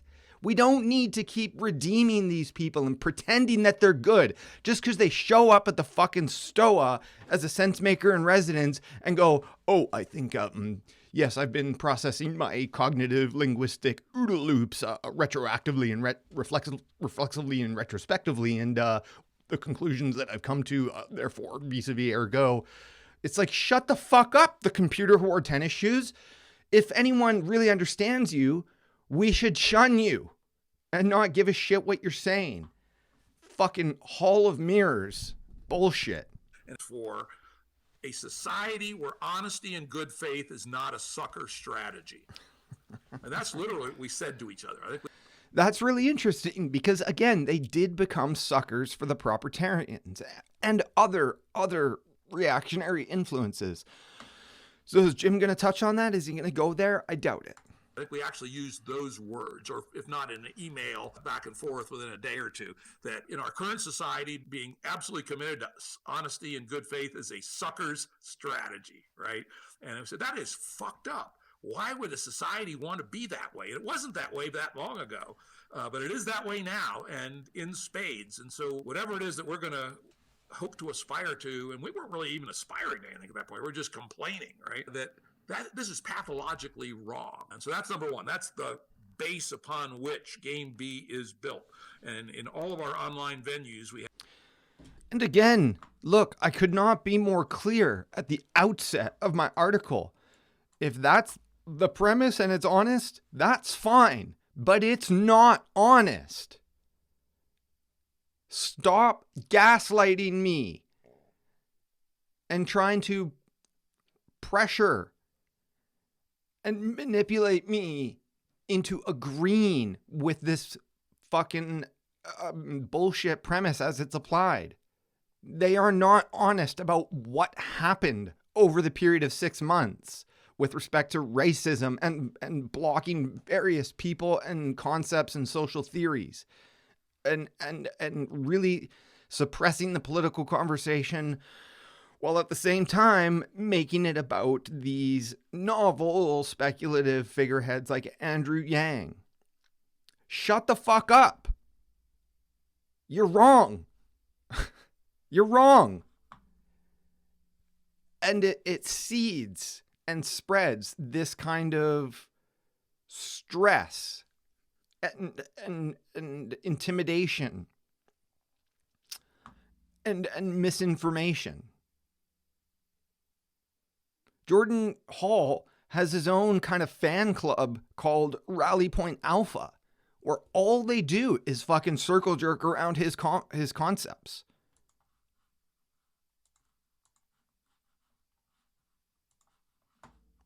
We have rules, even though it's kind of a pretty anarchic place, where there are some rules. And that's one of them, that honesty and good faith in everything we do, at least with each other. We do allow duplicity when dealing with others outside of Game B to advance Game B, but within Game B, honesty and good faith at all times. Again, Jim honored this to the extent he kept trying with me to listen, to accommodate me, but at the same time, he was always bullying. And we went so far as to have the podcast together. But again, none of these people listen to that. None of these people are on that track of thinking together truly. And insofar as what Jim just said is true, I was pushed out, so I couldn't be an insider. That I could only be an outsider. And they reified and reinforced that in-group, out-group bias. That's right. Kind of like the mob, right? You got to honor each other within the mob, but if you got to whack people outside, that's the way it goes, right? I know he's joking, right? But what a perfectly apt and poor choice of metaphor to say that, yeah, we're pretty analogous to this illegal, violent crime syndicate kind of mentality. We have a real family, communitarian ethic within our group, and everybody else, fuck them. They're othered, and they can easily be taken off the board. In Game B, at least part of Game B world, which I'd call the bottom-up side of Game B, is the way we're going to do it is the Buckminster Fuller way. We're going to build it. And I don't care if there's a immoral Facebook out there, fine. We'll build a moral something else that actually won't even be Facebook, but we will do things that provide a sense of well-being for people in such a way that they won't miss Facebook. And we'll do it at the micro level initially, community by community, and then the communities will be networked together and they will operate their own economy to a limited degree. At the same time, they'll be coupled to Game A. We'll be explicitly parasitizing Game A to build more Game B, and we will, over a period of years, build the alternative that will be way more attractive to people till we reach the first tipping point at about 3%. Then we'll get to the second tipping point around 15%. And it's possible from that point forward, the transition will happen fairly rapidly. So build it from the bottom up and they will come. I was just saying how easy it is for these guys, for Jim or for anybody really who is kind of claiming to be a part of a long-term project of change, how easy it is for them to kind of claim success as things change over time, right? So they've got their kind of initiatives and whatnot, and when they're sweeping the failures under the rug, it's a bad sign. And I'm not trying to make a mountain out of a molehill with any of my critiques of Game B, of Rebel Wisdom, of Emerge, Integral, the Intellectual Dark Web, the Stoa, etc. I'm trying to reveal exactly what it is to itself, mostly on its own terms, holding it to its own standards, to do better. And I'm trying to lead by example and show that if I make mistakes, I don't hide from them, I don't run from them, I don't delete tweets, and I don't block people. And so in terms of praxis, it's relatively easy to at least describe an ideal, if not adhere to it. And they don't really do either relatively effectively. But what they are doing is claiming the mantle of progress while at the same time eschewing the entire socialist movement that's doing the same thing from different angles. Oh, this goes out to Benjamin And authentically, right. Taylor, another member of the Future Fossils community and interesting systems thinker, who wanted me to ask you the following. First of all, and this is sort of a forked tongue of a question, I'll ask the nicer half of it first. What way of life around the world and across time feels most Game B to you? Who are the people that you feel are exemplifying this, that we can look to as inspirations? And then also, not to throw you under the bus or have you throw anyone under the bus, but who do you see as associated with Game B and the wider space or movement that worries you in this regard? In the sense that, like, again, to Naomi's question, like, this sort of anyone is welcome kind of thing, as you know, only works up to a point. Like, at some point you have... Michael's doubling down here. He's insisting. He's bringing in another kind of point of contact, Benjamin Taylor, right? Who's in my Discord, in my community, more or less, and is a meaningful contributor. And these are the types of angles I think we need to grow and invest in. Have to enforce a boundary. At some point you have to kick somebody out for being a pain in the ass. Or as you brought up Boomeritis, which is the first Ken Wilber book I ever read, and I love it so much. There's actually a book called Boomeritis. I have to go read that. Oh my God, are you kidding me? No. I was just thought I was coining an expression there for me. Yeah, of course you did, Jim. Sorry. And this is very Game B. Rather than position-based leadership, I am the boss. Game B, like the Foragers, is suggesting that we should have role-based leadership. So in a Forager band, or it's a very early I just got to make the point that, again, the moderators of Game B that I encountered, they were all anti-intellectual, kind of prickly, kind of defensive, and really bad at moderating or mediating anything. They were just there to power trip a little bit and, feel good about, growing the brand. And I can name names. I'm not afraid to. In fact, Jordan Hall and I have talked a bit. He, believe it or not, is a Harvard Law School graduate, even though he never practiced law. And he thinks a lot. Harvard Law. No doubt there are some good progressives that make it through that program, but let's be clear. Okay, this is the same department that produced Ben Shapiro and has had Alan Dershowitz as the chair of the program. Harvard Law is shit. And like Jim just said, Jordan never practiced law.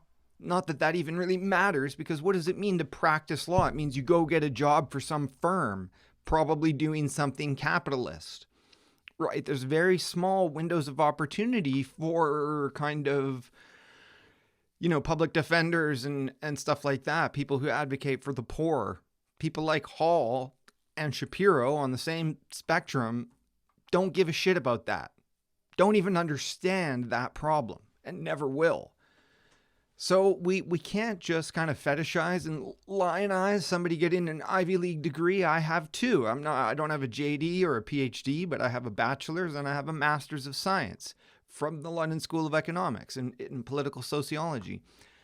I'm proud of it, but I also can criticize the shit out of that program, the professors, the administrators, and the general kind of impotence of the field as a whole. It's very frustrating, and the lack of paid work to do that. A lot about legal systems and such. And one of the things we've look, even not having studied law, because I'm into modern monetary theory, and because I've had an interest in kind of the abstract root legal code of society for a long time, I think I understand these issues better than Hall. Okay? And I will take that to the bank. I will debate him and anybody else on these issues. And again, it comes to very practical issues like Like, what is the legal status of Palestine? You know, Jordan Hall, because he's a piece of shit, let's be clear, avoids stuff like that and doesn't understand stuff like that and never will. Now, say it with me, it's not hard. Israel is an apartheid state.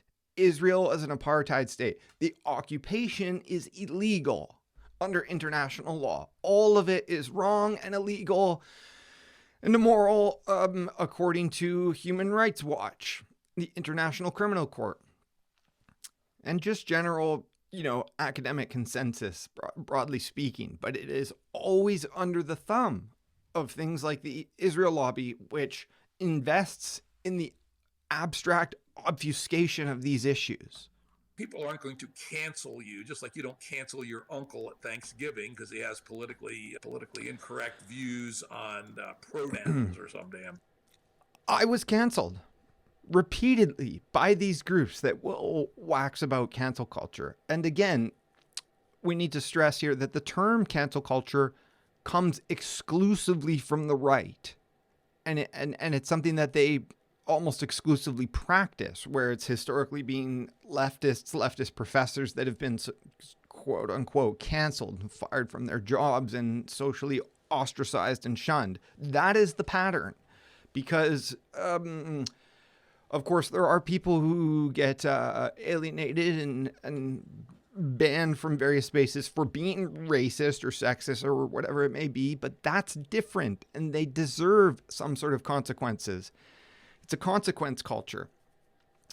When it comes to canceling the thinkers or speakers who are being critical and disruptive, it becomes about that, the fact that they're making people uncomfortable through a sort of truth discourse. You know, cancel culture doesn't exist at the face-to-face community level, right? Worst case, you have a fist fight, and then you're best friends again afterwards. And if most of your human value is within... Even though I'm calling out this concept as a kind of fake right-wing moral panic, I mean, social dynamics at all levels are always shifting. So what we might call cancel culture absolutely does exist at the small scale, interpersonal level. I mean, think of it in the sense of you have a gay child and homophobic parents, and those parents are willing to lose the child, and conversely, the child is willing to leave and reject the parents if there can't be any reconciliation. I mean, what is that if not a really grotesque kind of interpersonal, familial cancel culture? This community where cancel culture doesn't exist, and you don't give a fuck about it, right? I don't give two shits what anybody says about me on Twitter, and I think bees will be like that. Okay, so, wow, so much there. Okay.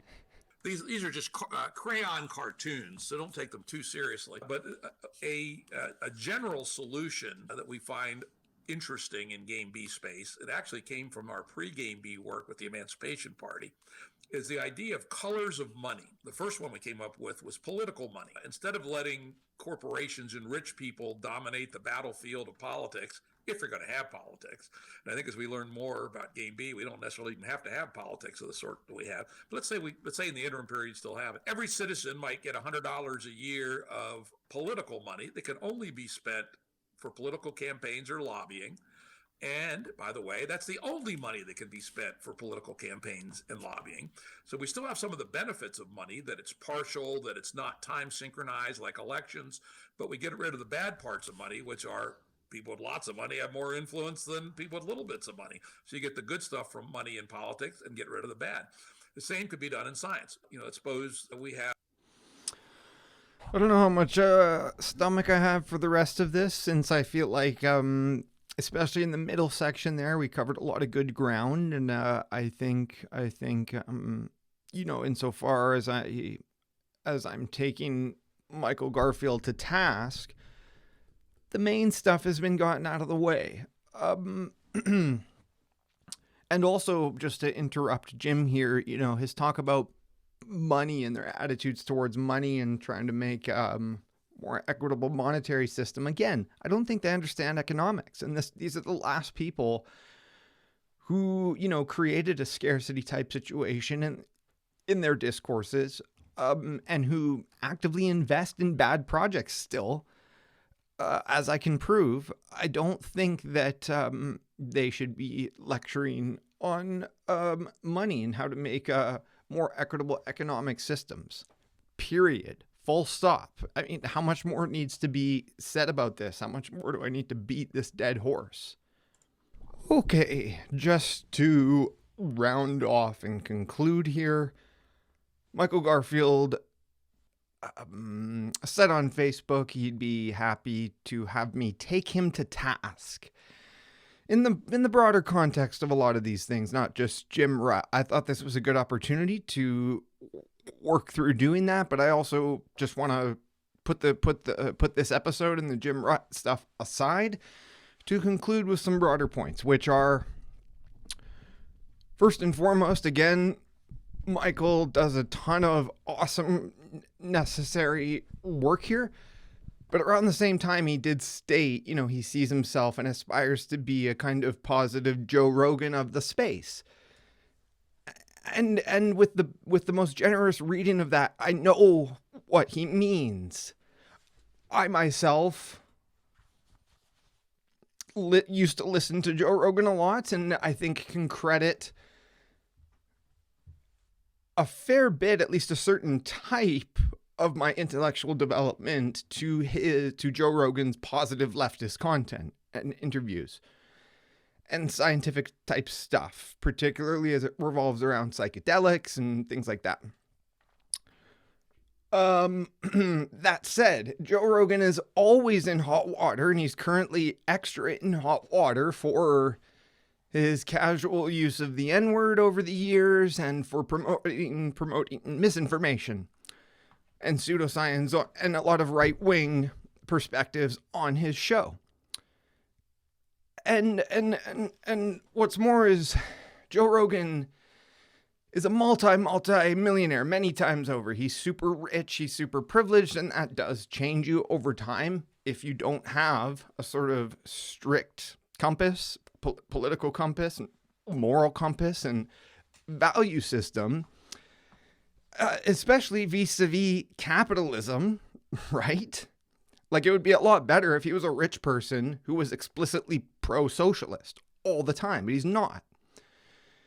So anyone who thinks this is like complicated or gray area, like that capitalism is part of the core problem, or what is defined as capitalist ideology in a lot of the legal structures that determine our relations, is missing the point, missing the plot. So I implore Garfield to not aspire to be a Joe Rogan type character, but again, I get it in terms of the long, open-ended conversation format, the eclectic range of topics, etc. But just all of this to say, we need to do a lot better. And so the other thing I want to focus in on is UFOs, because Michael Garfield and many other people in these spaces keep a very open mind, and I think too open of a mind. And just today I saw Michael Garfield, tweeting in Eric Weinstein's direction, because Eric Weinstein recently talked with a guy named Hal Puthoff or whatever, who since, as of the 1970s, he was a Scientologist, but stopped, but has been involved in a lot of other crankery, like this To the Stars Academy with Tom DeLonge, and a CIA-funded remote viewing project in the 80s. And so, we can have wishful thinking all day long about these things, about the paranormal and about UFOs.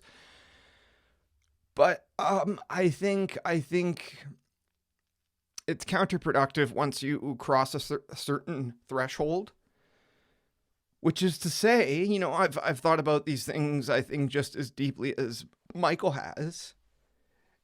And I think the whole UFO thing, the entire cottage industry, the entire edifice, is built entirely on, hoaxes, speculation, hearsay, etc. because there are no real good photos or hardware or anything from from craft or of craft that supports and validates these narratives. It just doesn't exist. We can bring up the best UFO photo in the world, and I can find some way to debunk or discredit it. So, I mean, I guess to bring things full circle, this idea of epistemic humility, that we need to keep a super open mind and that, you know, this and that thing might be true. If I was to continually take Michael to task for these things, I'd say not only he, but his guests too, that are telling these stories are credulous. And it compromises their own intellectual ventures. So Sean Esborg Hargens, for example, if he is to be, you know, seen and see himself as a serious, credible scholar, he's got to ditch the UFO stuff.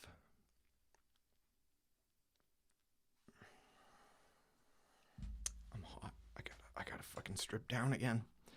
So, in conclusion, I'm out of gas for today, but this has been a very therapeutic and validating exercise, and I hope you feel the same way, whether it's Michael Garfield watching or the rest of my community. Just one final meta point for Mr. Michael Garfield and company, and this isn't necessarily a critique, it's just as much a lamentation and a sort of proposal for us to do better.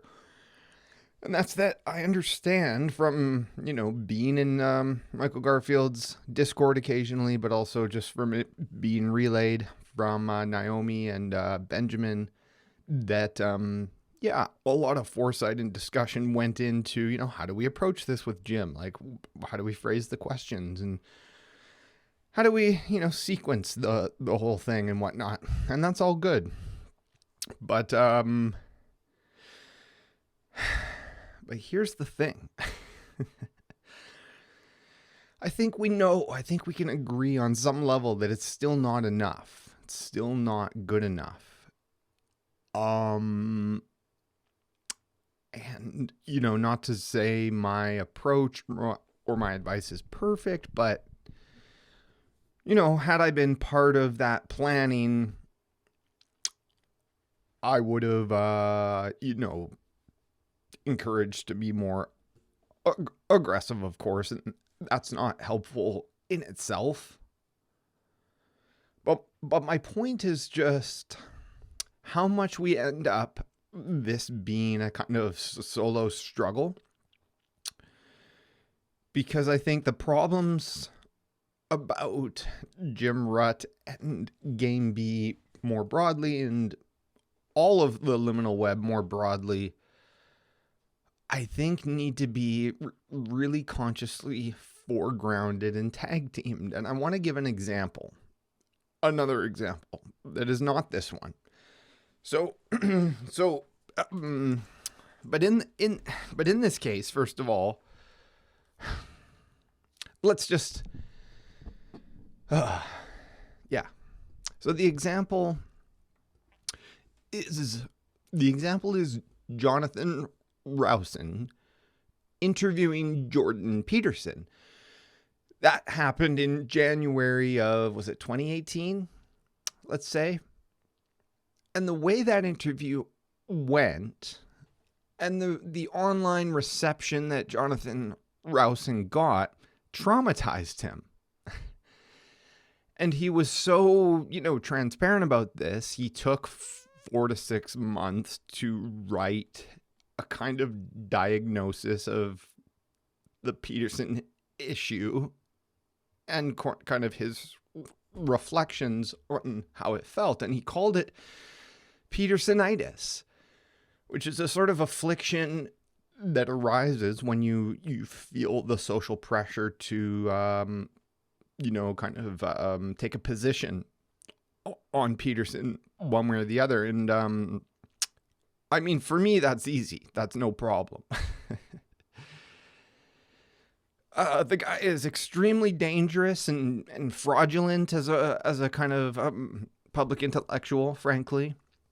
And so you have to, take seriously his work, but then essentially discredit him, write him off. And so I think the pain comes from trying to save the person and trying to reconcile with the fact that they have some good work or some valid positions, or that they're very popular.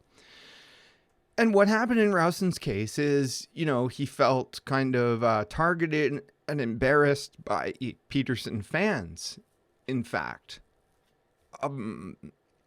such that he was sort of bewildered. And I bring this up because Jonathan Rowson did email me after to say, Brent, I'd looked at your critique of Jordan Peterson. At that point, I think I'd only written my first critique. I ended up writing much more, but Rowson used it as a kind of, briefing, kind of primer to go into the interview. And in fact, asked Jordan Peterson a question that was directly derived from my article, from my article called The Detraction of Jordan Peterson. And that point was with respect to a book called The Sociological Imagination. And Rowson said to Peterson, what would you say to people that say you have no sociological imagination? a perfectly fine question, however, not sufficiently set up, because in that question, it's not established that there's a specific book, a specific meaning to that phrase. And Peterson's answer was very telling, both in terms of the sort of the tone of his response and the content. Very flippantly, Peterson said, well, read the book, read my book, 12 Rules for Life. As if to say Peterson's book has some modicum of sociological imagination. It doesn't. In fact, reading Peterson's work utterly disproves any claim Peterson might have to such a thing. And so my point is that I think Rowson dropped the ball because he didn't prepare enough, and he didn't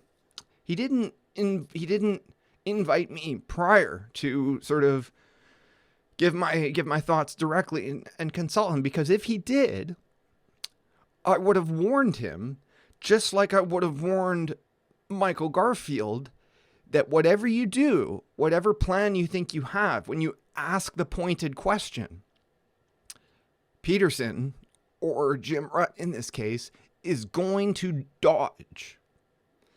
And that dodge is going to be indicative of the larger problem, and you have to be able to be prepared for that and tackle that. Now, this is an extremely tall order. I get that. To be that prepared and that proactive and that critical is really, really fucking hard. But this is what I'm saying is necessary. We need to have much more anticipation and collaboration and open critical dialogue between us so we can coordinate and do this effectively. Because at the end of the day, I think Garfield's interview with Rutt does not achieve much in terms of, critique and intervening and changing minds one way or the other.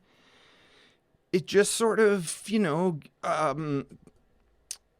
sanitizes and whitewashes Jim Rutt or Jordan Peterson in the other case. And that is in part, again, just a sort of acceptance that these guys are popular. And we have to somewhat meet them where they're at. But anyways, all of that is just my sort of meta point. It's not really a critique. It's just saying, in my mind, there's all these, alternate paths we could be taking that are just never attempted. There's no scope or bandwidth to be that prepared and that anticipatory.